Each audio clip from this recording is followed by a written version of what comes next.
llenas mi espacio, llenas mi vida, me iluminaste como el sol.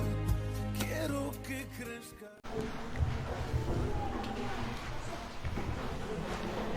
Gloria a Dios.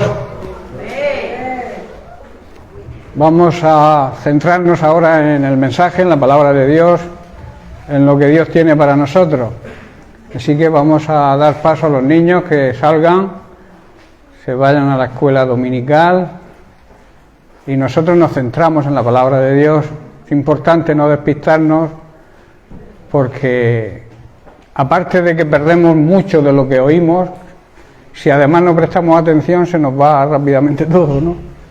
Dios hoy quiere hablar a su iglesia, quiere hablar a su pueblo. Es el propósito de reunirnos, llenarnos de la presencia de Dios, alabarle como hemos hecho, bendecirle, honrarle con nuestras ofrendas y con nuestros diezmos, honrarle con nuestra obediencia. Y Él nos ministra luego a nosotros. Él no es deudor de nadie. Nosotros le alabamos, le honramos, le bendecimos y Él nos ministra, nos habla a través de su palabra. Bien, pues es lo que vamos a hacer. Bienvenidos a todos, un saludo, bienvenidos a la casa del Señor, bienvenidos también a aquellos que nos siguen por redes sociales, un abrazo para todos y vamos a seguir tratando el tema de semanas anteriores, que recordemos se llamaba o se titula "No dejes que tu lámpara se apague". La necesidad en los tiempos que estamos viviendo de estar llenos del Espíritu Santo. El aceite simboliza el Espíritu Santo y es una necesidad ante los acontecimientos que se están viviendo que nuestras lámparas estén encendidas, que tengamos el aceite suficiente para ver claro todo lo que está sucediendo y además entenderlo, porque hay personas que no entienden. Ahora veremos, incluso sus discípulos no entendían por qué Jesús había de morir, pero el Espíritu Santo revela esos motivos, como veremos. Entonces, la lectura base de estas meditaciones se encuentran en el libro de Mateo, el capítulo 25. Recordemos la parábola de las 10 vírgenes, donde se lee así la palabra de Dios, versículo 1, dice: entonces Jesús compara el reino de los cielos, dice: será semejante a 10 vírgenes que tomando sus lámparas salieron a recibir al esposo. Era una tradición de entonces.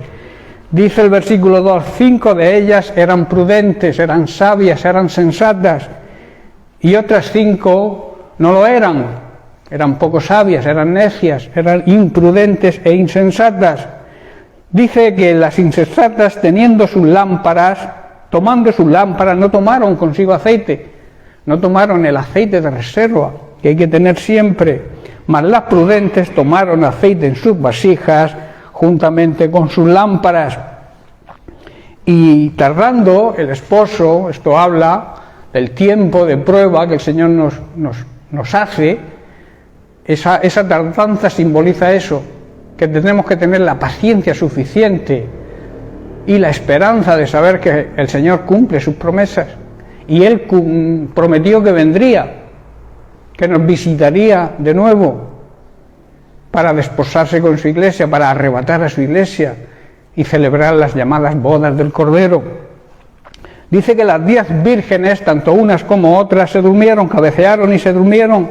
Este es el peligro muchas veces, que no solamente los insensatos o la parte de la iglesia insensata está dormida, sino que también corre el peligro de aquellos que conocen la palabra de Dios, aquellos que han aprendido, se han sujetado a la palabra de Dios, también se corre el peligro de dormirnos, cabecear primero y después dormirnos. No cabe duda que Jesús aquí está hablando, con esta parábola se está refiriendo a su retorno, a los eventos relacionados con su retorno, con su segunda venida. Y es de vital importancia que la iglesia esté preparada. La iglesia tiene que estar preparada, igual que una novia se prepara para el día de su boda. La iglesia, que es la esposa del Cordero, tiene que estar preparada para ese día, que por los acontecimientos que estamos viviendo y que están anunciados en su palabra, está bien cerca. Por eso la necesidad de tener las lámparas llenas de aceite, estar preparados para ese acontecimiento. Y también estar preparados porque la Biblia enseña que en los últimos tiempos, aparte de ocurrir ciertos fenómenos que están ocurriendo, guerras, epidemias, toda serie de terremotos, de tsunamis, todo esto son señales del último tiempo, del final de los últimos tiempos. Pero también Jesús y el apóstol Pablo anuncian de la falsedad que habría en ese tiempo de pastores, de profetas, de evangelistas, de ministros supuestos de Dios, que los llama engañadores. Y quizá una de las cosas por las que la Iglesia tiene que estar preparada y sus lámparas llenas de aceite es precisamente para detectar a esas personas que anuncia Jesús y el propio Pablo de que en los últimos tiempos habrá engañadores. Personas que engañarán incluso a aquellos que han sido escogidos por el Señor. Por eso Pablo le escribe a Timoteo, su discípulo, y en el capítulo 3 de la segunda carta, versículo 13, vemos que Pablo, después de advertirle a su discípulo sobre las características de la gente, de los seres humanos en los últimos tiempos, le indica también el final de todas las personas que hacen daño, que hacen mal, que causan divisiones, de los engañadores. Dice el versículo 13, mas los malos hombres, los hombres malos y los engañadores, los impostores, aquellos que se hacen pasar por lo que no son, irán de mal en peor. Seguirán siempre engañando, porque ellos son siervos del engañador, del padre de la mentira, que es Satanás. Todo aquel que vive en la mentira y en el engaño es hijo del mismo diablo, porque la mentira nace, el que engendra la mentira es el propio Satanás. Y todos aquellos que andan en la mentira, pues hacer vosotros mismos la deducción. Dice, seguirán engañando y siendo engañados, ellos mismos serán engañados. Y luego Pablo le hace o le da un consejo a su discípulo, dice, pero tú persiste en lo que has aprendido. O sea, estate pendiente de aquello que te han enseñado, sabiendo de quién has aprendido. Si tú tienes tu lámpara llena de aceite, si tú vives guiado por el Espíritu Santo, sabrás que los que te enseñan la verdad, o sea, sabrás distinguir a aquellos que te enseñan la verdad. Pero si tus lámparas están vacías, si estás dormido, serás engañado por cualquier persona que se haga pasar por ministro del Señor. No sé si me estáis siguiendo, me estáis entendiendo. Necesitamos saber de quién aprendemos. Necesitamos saber quién predica la verdad. Porque hay mucha falsedad, hay mucha mentira. Y la Iglesia tiene que estar preparada para eso. Estamos advertidos por el propio Jesús. Mirad que nadie os engañe. Yo hago mucho hincapié en esto porque están sucediendo cosas a nivel de la Iglesia universal, está sucediendo todo esto. Se están levantando falsos ministros, falsas iglesias. Muchos creen que porque tienen gran número de miembros ya están en la verdad. Pero la verdad está donde se predica la verdadera palabra que predicaron los discípulos. La doctrina que dice la Iglesia primitiva perseveraba. La doctrina de los apóstoles, la doctrina que se tiró Jesús enseñándoles a sus discípulos 3 años y medio. Esa es la doctrina. Por eso dice Pablo, estate pendiente de lo que has aprendido y quién te lo ha enseñado. Y si andas en el Espíritu, si vives de acuerdo al Espíritu Santo, si tus lámparas están llenas de aceite, sabrás distinguir quién predica la verdad y quién predica la mentira. Hay que estar muy preparados, hermanos, porque el 95% de verdad con un 5% de mentira sigue siendo mentira. Hay muchos que se dejan engañar por las personas que hablan de Jesucristo, hablan de Cristo. Pero no todo el que habla de Jesucristo es de Jesucristo. Existe la manipulación, existe el engaño. Hay personas que se llaman testigos del Señor, testigos de Jehová, y además se llaman testigos cristianos de Jehová, cuando no creen en la divinidad de Cristo. Por eso mucho cuidado, porque hay muchas religiones engañosas. Debemos buscar donde se predique la verdadera palabra de Dios. Y eso, si andas en el Espíritu, si andas lleno de aceite, de unción, vas a saber dónde está. Y por mucho que te digan, por mucho que te provoquen, no te vas a dejar engañar. El problema está, hermanos, que las lámparas no están llenas de aceite. Y corren muchos engañadores, como vuelvo a repetir. Hay muchas personas que su fin, la piedad, la religión, la utilizan como un medio de ganancia. Así lo decía Pablo, ¿no? Personas que la iglesia para ellos es un negocio. Y entonces van captando gente que les mande dinero para que ellos vayan engordando sus cuentas bancarias. Y hay personas incautas, necias, que se dejan engañar y les mandan dinero. No cumplen en su congregación, pero mandan dinero fuera. Otros mandan sus diezmos a su país. Eso es como el que come en un restaurante y paga en otro. Donde te estás alimentando es donde debes diezmar y hacer tus ofrendas. Aparte de lo que quieras tú ya como ofrenda dar a otro lugar, pero ten presente que hay muchas personas que se dedican a engañar para sacarte tu dinero. Y esa es una necesidad. La iglesia tiene que estar preparada contra eso. Y mi obligación como pastor es decirlo. Y aunque me haga pesado, lo he de repetir las veces que haga falta hasta que logremos entender. Porque hay muchos engañadores. Debemos confiar, por tanto, permanecer fieles a aquellas cosas que hemos aprendido y que nos han enseñado la doctrina sana, limpia, sin adulterar. Debemos desear como niños pequeños la leche espiritual, que es la palabra de Dios, pero sin adulterar, sin meterle veneno. Que hay algunos venenos que te dejan medio atontado y no te das cuenta, y cuando vienes a darte cuenta estás inmerso en una mentira. Te han advertido, pero tú sigues ahí y ahí, R que R. Y sabemos cuál es el final, ¿no? Se lo ha explicado Pablo a Timoteo. El final, que los engañadores serán engañados ellos mismos. Y el final es terrible.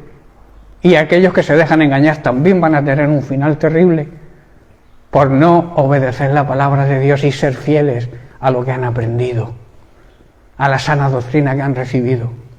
¿Estáis entendiendo, hermano? Por eso hay una necesidad imperiosa hoy en día. El mismo Jesús lo dijo, la necesidad de velar y orar.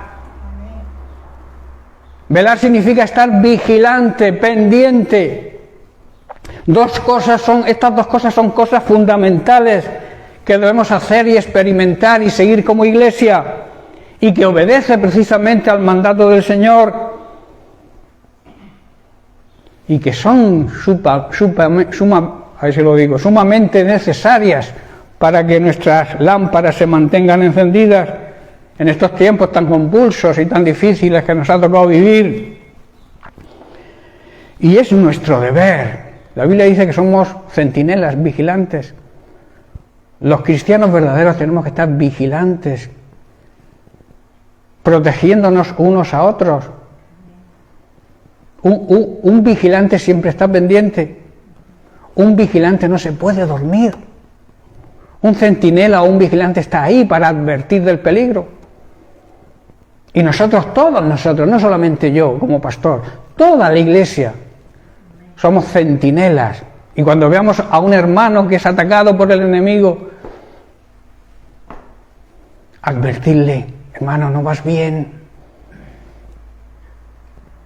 ¿Sabéis que todo el que causa división tiene el espíritu del anticristo? ¿Sabíais eso? Cuando alguien intenta dividir la iglesia, tiene el espíritu del anticristo. Por eso, ojo con aquellas personas. La Biblia lo dice bien claro. Ojo con aquellos que causan divisiones. Yo esto lo aprendí desde muy joven.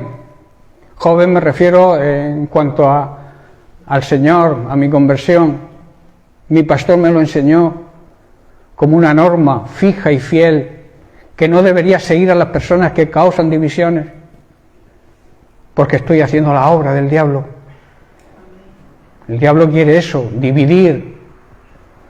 Divide y vencerás, dijo un emperador romano, ¿no? La victoria del diablo es dividir a su iglesia, y para eso utiliza a sus mensajeros, que a veces están sentados al lado nuestro, y tenemos que tener ojo y cuidado. Para eso necesitamos las lámparas llenas de aceite, porque si no nos van a engañar. Y hay un versículo que dice que estaban con nosotros, aparentemente eran de nosotros, pero se fueron. Y si se fueron, dice, es porque no eran de nosotros. A veces queremos amar más que ama a Dios. Y Dios nos advierte que como iglesia tenemos que estar pendientes de los lobos. Y a los lobos, el pastor tiene la obligación de defender a su iglesia. Tú no puedes convivir, si eres oveja, con un lobo, porque la naturaleza del lobo es comerse a la oveja. Estoy hablando de una manera, digamos, natural. Pues espiritualmente ocurre lo mismo. El lobo quiere engañarte, quiere devorarte, quiere arruinar tu vida. Y tú tienes que estar pendiente de que no puedes convivir con un lobo. Y a veces, lamentablemente, ciertos llamados cristianos se ponen de parte del lobo en vez del pastor, que es el que cuida realmente a las ovejas. ¿Estamos? ¿O no estáis? ¿No estáis aquí? Estáis aquí, ¿no? Me alegro. Hermanos, la consecuencia de dormirnos, de no velar, de no prestar atención con cuidado y diligencia, es que nos apartamos y no entendemos el plan que tiene Dios para nuestra vida, el propósito que Dios tiene para cada uno de nosotros. Primeramente, no entendemos, como los discípulos no entendieron por qué Jesús tenía que morir. Tampoco entendieron la resurrección, muchos dudaban, no creían. Le dijeron: Jesús ha resucitado, y se lo había dicho a ellos que resucitaría al tercer día, pero no tenían el asunto claro. ¿Por qué? Porque necesitaban el Espíritu Santo. Necesitaban la revelación que hay en el Espíritu Santo, la unción que debemos tener como hijos de Dios, para que nadie nos pueda engañar. Y tampoco entendieron cuando les hablaba de su segunda venida, tampoco lo comprendieron. Y eso ocurre lamentablemente hoy mucho. Esto es precisamente lo que le ocurrió a Pedro, ¿verdad? Uno de los discípulos más íntimos de Jesús, junto con Santiago y Juan, que ante los acontecimientos que iban a suceder y que sucedieron en Getsemaní, recordar que prendieron a Jesús, ante estos acontecimientos que el propio Jesús ya les había anunciado, no lo entendió. Su reacción no fue la correcta. ¿Por qué? porque si leéis el pasaje de Getsemaní, estaban dormidos. Para entender, hermanos, para entender la palabra de Dios, para entender lo que está sucediendo, para entender todas las cosas, los acontecimientos previos a la venida de Cristo, tenemos que estar despiertos. Si no, no lo vamos a entender y vamos a reaccionar mal. Juan 18, verso 10 dice: entonces Simón Pedro, que tenía una espada, la desenvainó e hirió al siervo del sumo sacerdote y le cortó la oreja derecha, además. Y el siervo se llamaba Malco. Ante los hechos que estaban sucediendo en Getsemaní,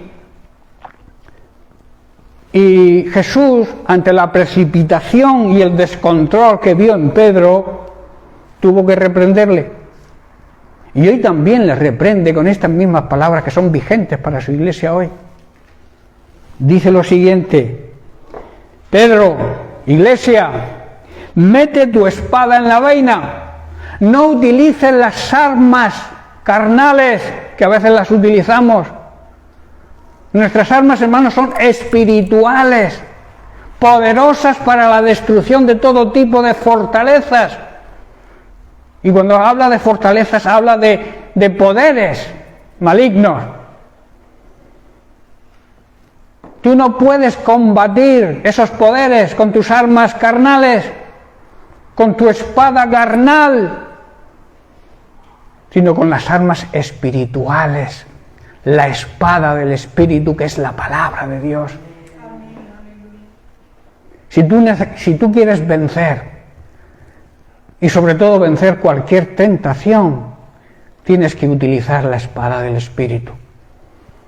Lo mismo que la utilizó Jesús en el desierto cuando fue tentado por el propio diablo. Él siempre le contestaba: escrito está. El diablo también conocía la palabra, que ese es el problema a veces, que pensamos que porque alguien te nombre 4 versículos de la Biblia ya es verdadero. El diablo también conoce la Biblia y va a procurar engañarte con ella, como intentó con Jesús. Pero Jesús, hermanos, fue llevado al desierto por el poder del Espíritu y por eso pudo vencer la tentación.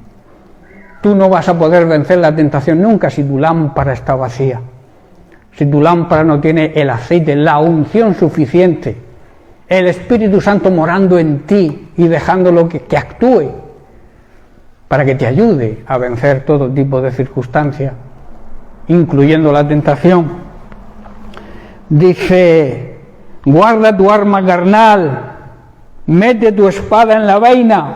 Y luego añade: la copa que el Padre me ha dado, o sea, la misión que el Padre me ha encargado, aunque muy dura, no la he de beber.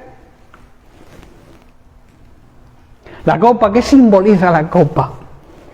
Simboliza la copa de la ira de Dios, esa ira que merece la humanidad rebelde y desobediente, y que lamentablemente también merece mucha parte de la iglesia contemporánea, porque también vive en pecado y en desobediencia.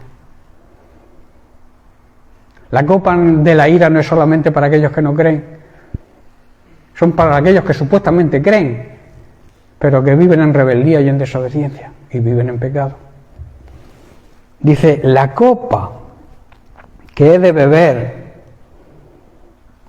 la bebió Jesucristo, hermanos, para que tú y yo no la bebiéramos. Y eso tiene una profundidad enorme.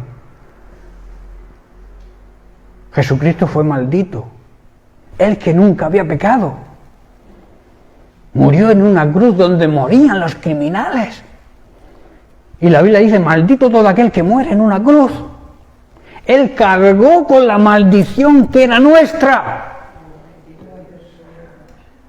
La maldición que teníamos nosotros por nuestra vida de pecado, por vivir de espaldas a Dios, por ser fariseos, egoístas, mentirosos, adúlteros.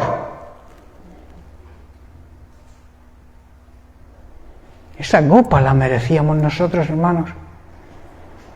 Pero Él dijo, el Padre me ha encargado que yo beba esa copa.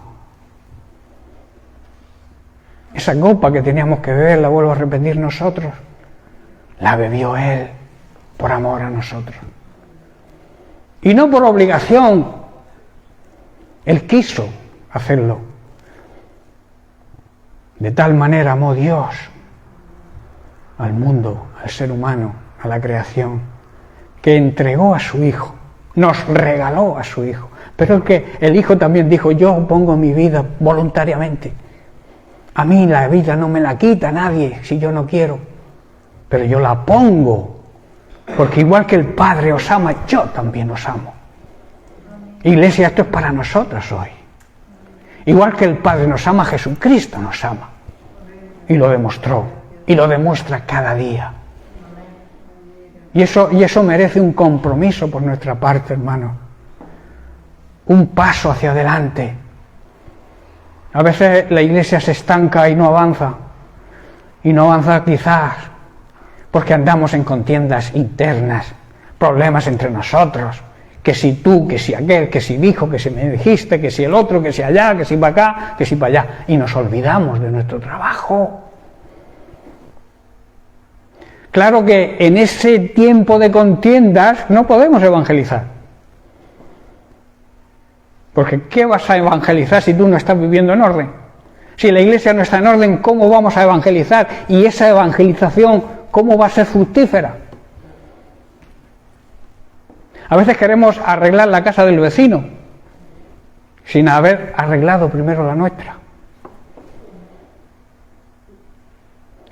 Y arreglar la nuestra es dar ejemplo, dar testimonio, vivir de acuerdo a la palabra de Dios, pero de una vez ya y por todas.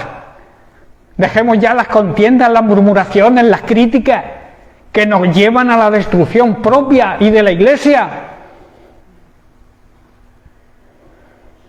Unámonos en el mismo sentir que hubo en Cristo Jesús, que murió por la salvación de todos.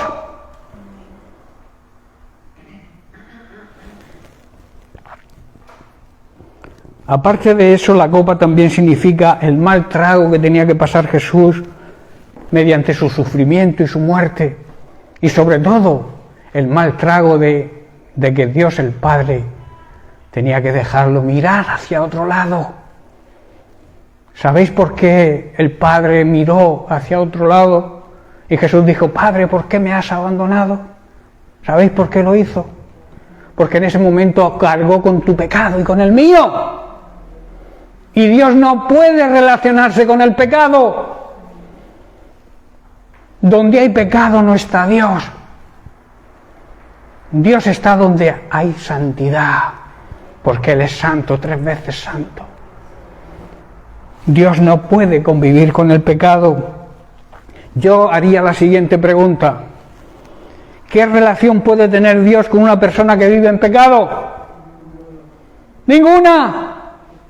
¿Qué relación puede tener Dios con una persona desobediente y rebelde? Ninguna.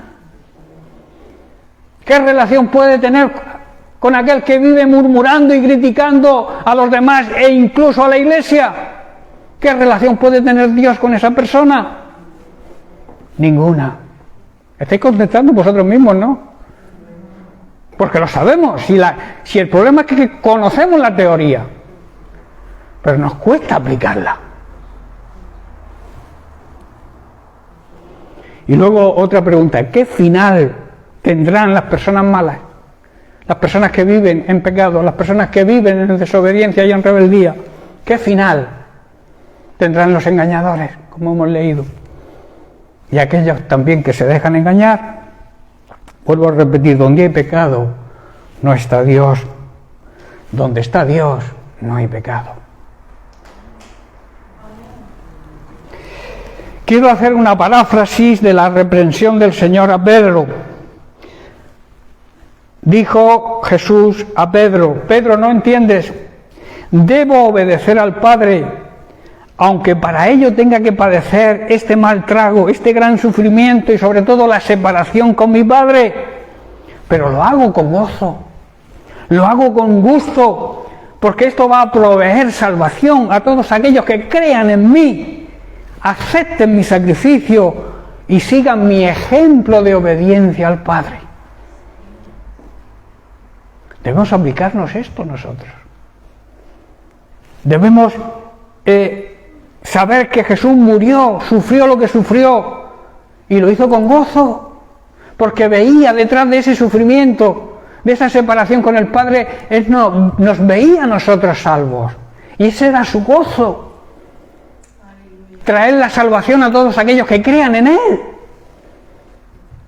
y le obedezcan como Él obedeció siempre al Padre. ¿Estamos entendiendo, hermano? Lo que le ocurrió a Pedro, su mala reacción, su falta de control, nos puede ocurrir a nosotros si nos descuidamos y estamos dormidos.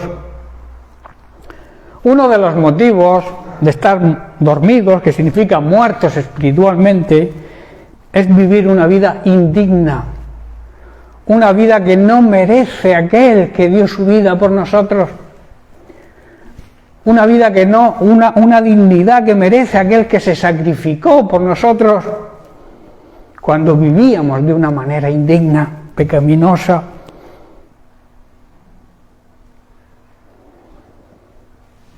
Cuando vivimos de una manera indigna, hermanos, nos estamos alejando de Dios. Cuando vivimos de una manera indigna, nuestra fe se irá debilitando y acabaremos muertos espiritualmente. De ahí la necesidad de andar vivos y despiertos. Muertos para el pecado, pero vivos para Cristo.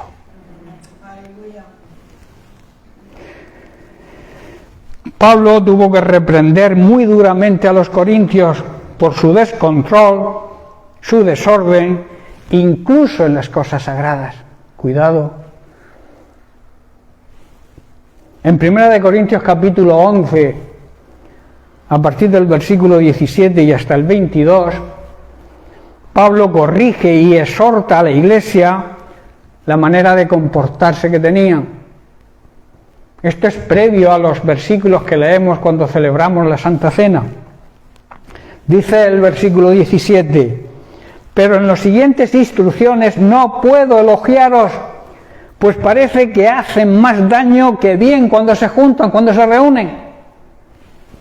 Versículo 18, primero oigo que hay divisiones entre vosotros cuando se reúnen como iglesia, y hasta cierto punto lo creo. Versículo 19 dice, pero por supuesto que tiene que haber divisiones, claro que debe haber divisiones. Entre los verdaderos y los falsos tiene que haber siempre una división. Yo no puedo compartir con las personas falsas. Yo no puedo convivir con las personas falsas.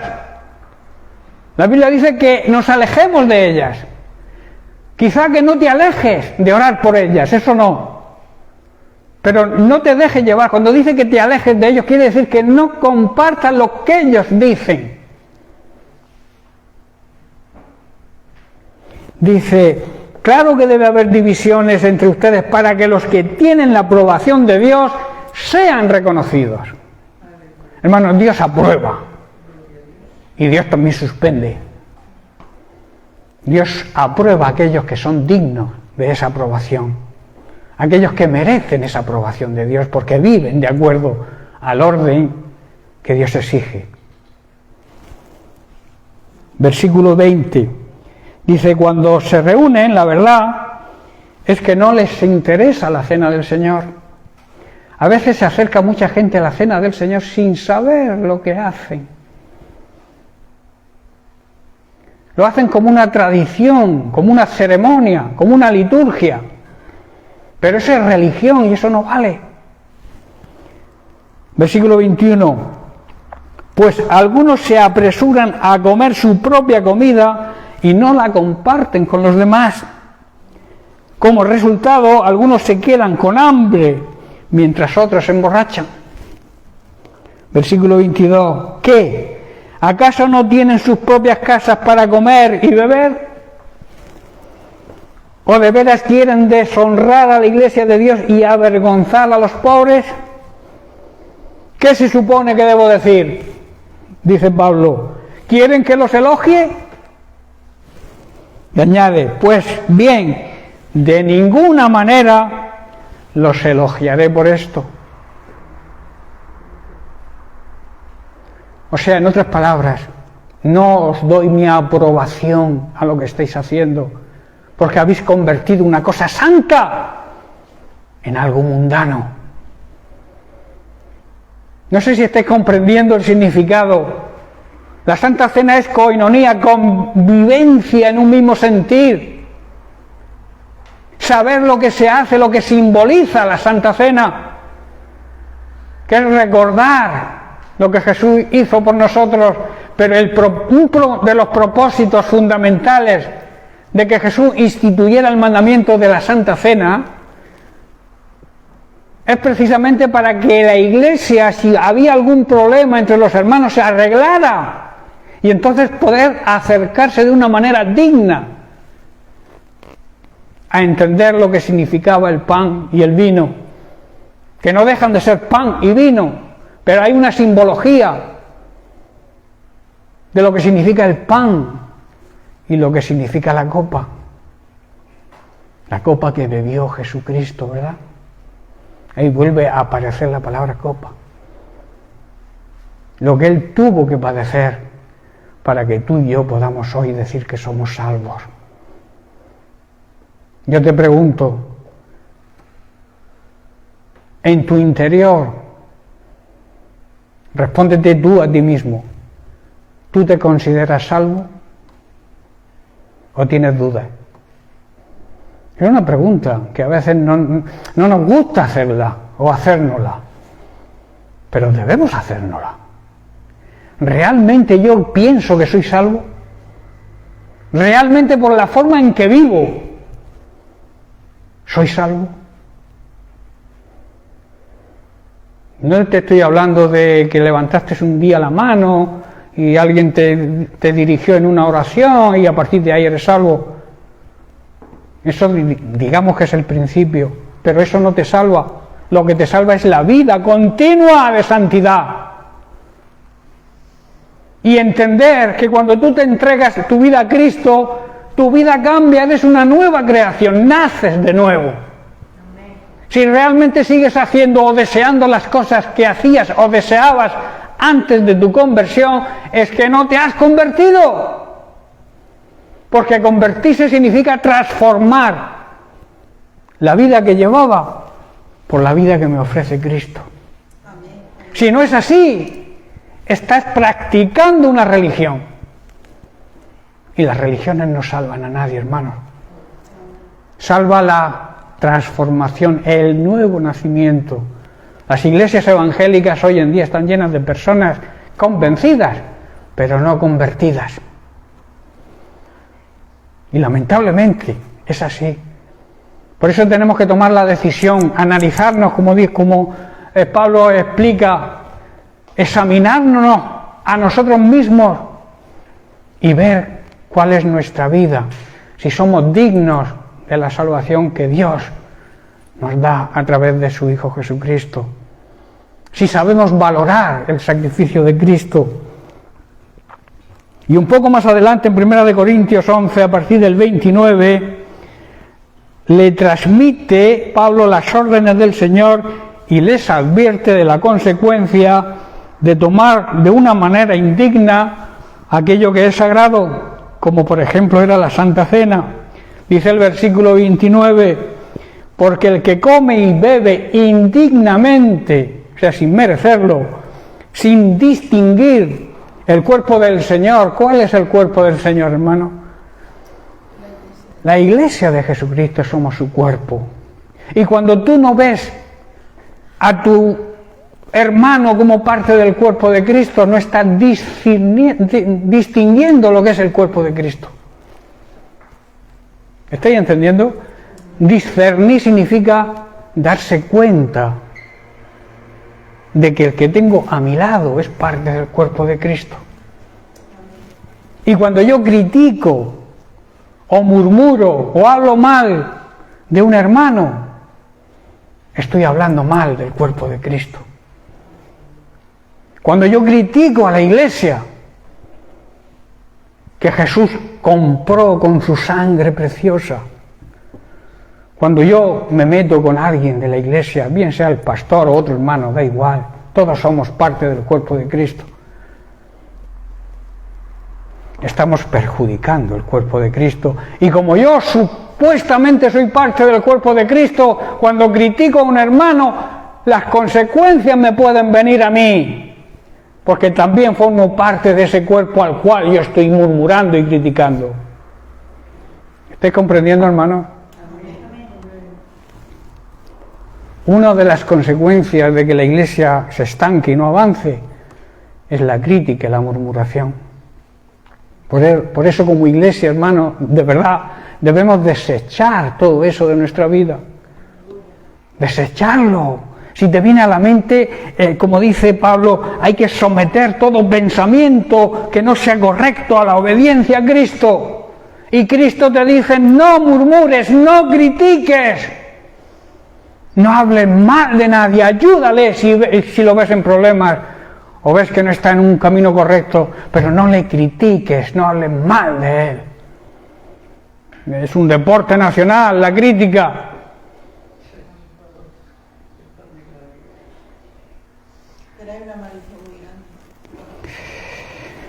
Hermanos, hay una gran necesidad de andar despiertos y hacer las cosas con la excelencia y el orden que se merece nuestro Dios, y así estaremos agradándole en todo. Sabemos, y esto es una realidad, que Jesús vela por nosotros, ¿verdad? Eso lo sabemos. Se ha enseñado y estamos acostumbrados a esto, pero quizá no estemos tan acostumbrados a ser nosotros los que velemos. Que estemos despiertos y atentos a los acontecimientos que están sucediendo para actuar con la excelencia que se merece. Y como parte del cuerpo de Cristo que somos, la iglesia es el cuerpo de Cristo, como he dicho, también debemos velar y cuidar unos de otros. Eso sí que lo aprueba Dios. Que en vez de la crítica y la murmuración nos ayudemos los unos a los otros. No somos perfectos, pero sí podemos ayudarnos unos a otros a poder llegar dentro de lo humanamente lo que significa ser perfecto, porque claro, no llegaremos nunca a la perfección de Dios, pero hay una perfección humana que sí podemos llegar, y para eso necesitamos la ayuda mutua. Muchos creyentes que aman a Jesús, al igual que sus discípulos, según su experiencia, que este es el problema, que lo aman según su experiencia o capacidad natural, de la misma forma que los discípulos amaban a Jesús, ¿verdad que lo amaban? Amaban al Maestro, pero no entendían, no comprendían el propósito y los planes de Dios. Hoy le ocurre a muchos creyentes eso, que a pesar de que aman a Jesús, y yo no pongo en duda que lo amen, pero al no estar en sus lámparas llenas de aceite, no saben cuidarse el uno al otro, no velan el uno por el otro, entonces no entienden el plan y el propósito de Dios. De ahí la importancia, hermanos, de la intervención del Espíritu Santo, la necesidad de estar plenos en Él, y a través de seguir su voz y de escuchar su voz, entender el propósito y el plan de Dios. Tú no vas a saber nunca qué propósito tiene Dios para tu vida si no vives en sintonía con el Espíritu Santo, que es el que te va a mostrar ese plan. No sé si estés comprendiendo. De una manera natural, tú puedes desear hacer algo, pero ese deseo de hacer algo, si es influenciado por el Espíritu Santo, vas a hacer lo correcto y vas a entender el plan que tiene Dios para tu vida. Hay cristianos que se pasan toda su vida sin saber qué plan tiene Dios para su vida, y es porque viven de una manera mundana. Son cristianos mundanos. No viven guiados por el Espíritu Santo, sino por sus deseos carnales. Que ese es el problema, hermanos. Como alguien ha dicho antes, creo que ha sido Mario, No debemos conformarnos, coger la forma del mundo, del sistema mundano que vive de espaldas a Dios. No cree ni quiere creer en Dios. Nosotros no podemos vivir de esa manera. No podemos acomodarnos a la vida que este mundo lleva. No podemos aceptar lo que este mundo acepta. No podemos permitir que el mundo entre en nuestra vida, sino nosotros influenciar al mundo. Es nuestro trabajo ser testigos del Señor y que vean la vida de Cristo reflejada en nosotros, que las enseñanzas que hemos aprendido y que estamos aprendiendo cada día, porque todos los días se aprende algo. Aquel que diga que lo sabe todo no sabe nada, está en un completo error. Todos los días tenemos que estar dispuestos a aprender para saber cómo vivir de acuerdo a la voluntad de Dios. Cuando los discípulos de Jesús, hermanos, y todos los que se encontraban en el aposento alto, ¿sabéis que allí, en el aposento alto, empezaron a entender aquello que no entendían en Getsemaní? Allí es donde ellos se dieron cuenta. ¿Por qué? Porque fueron llenos del Espíritu Santo. Recibieron la promesa del Espíritu Santo. Y entonces aquello que no entendían en el huerto de Getsemaní, allá en el aposento alto lo entendieron. Y ese Pedro, que le cortó la oreja a Malco y luego le negó 3 veces a Jesús, lleno de denuedo, de valentía, predicó y se convirtieron 3.000 personas, hermanos. ¿Por qué? Porque fue lleno del Espíritu Santo y entendió el plan de Dios para su vida. Esto nos habla de la necesidad de ser llenos del Espíritu Santo, de ser guiados siempre por el Espíritu Santo.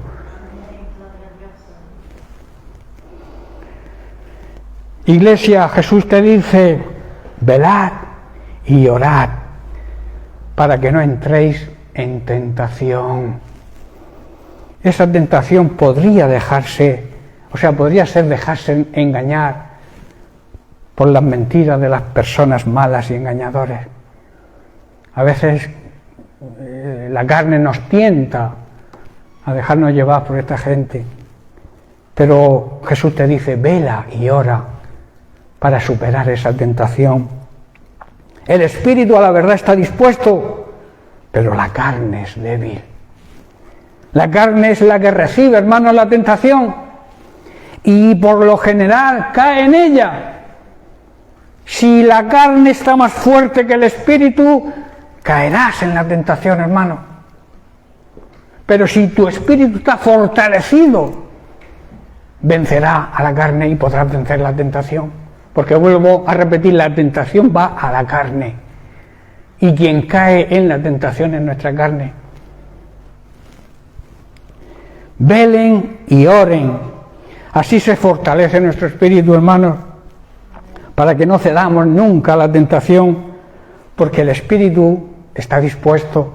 El espíritu, que es el soplo divino, la vida divina, está dispuesto, porque vino de Dios.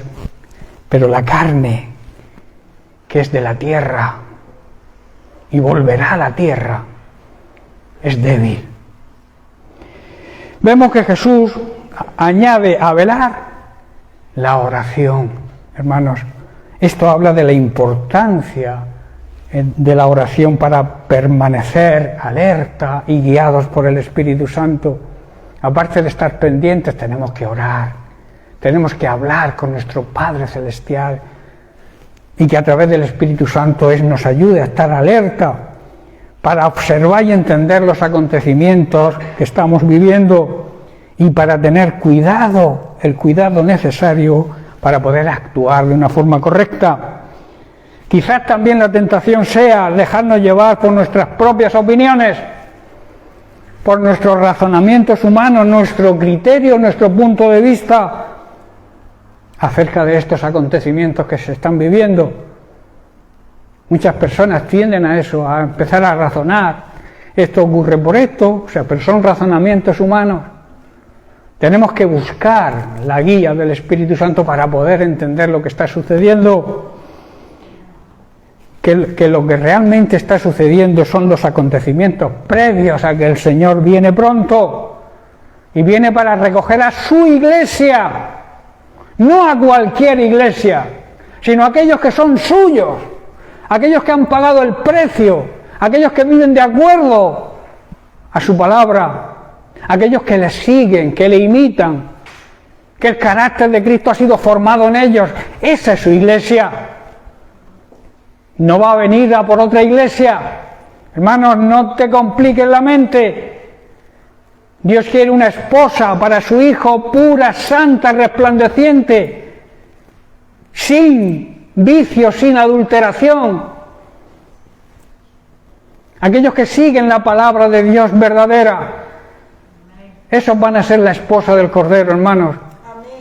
Esos son los que se van a desposar, esa iglesia, su iglesia. Porque hay iglesias que no son suyas. Pero Él va a venir a recoger a su iglesia, y su iglesia tiene que estar preparada, hermanos, porque las bodas del Cordero están ahí. ¿Tú quieres ser la esposa del Cordero? ¿Tú quieres serlo? Llena tu lámpara de aceite. Prepárate. Sirve al Señor como se merece. Síguele. Cambia, examina tu vida. Y si necesita cambio, cambia. Todos necesitamos cambiar en algo. Proponte el cambio ya, porque en cualquier momento llega el amado. Para no equivocarnos, y estoy terminando, en estos tiempos tan difíciles y que anuncian la pronta venida de Jesucristo para recoger a su iglesia, es hora de que para esta preparación, para que estemos preparados, no dejemos de velar y de orar, de observar con atención, de cuidar nuestro ministerio, hermanos, nuestro trabajo, cuidarlo. Igual que cuidas tu trabajo secular y para que no te despidan, quieres hacerlo bien. No descuides tu trabajo para el Señor, para que cuando Él venga diga: siervo fiel. En lo poco has sido fiel, en lo mucho te pondré. Entra al gozo de tu Señor. ¿Tú esperas eso? Yo sí, yo lo espero. Pero para eso tengo que vivir alerta, cuidadosamente, velando y orando hasta que el Señor venga. Amén. Bien, pues lo dejamos aquí y seguiremos la semana que viene, porque el tema no se termina, sigue. Muchas bendiciones para todos.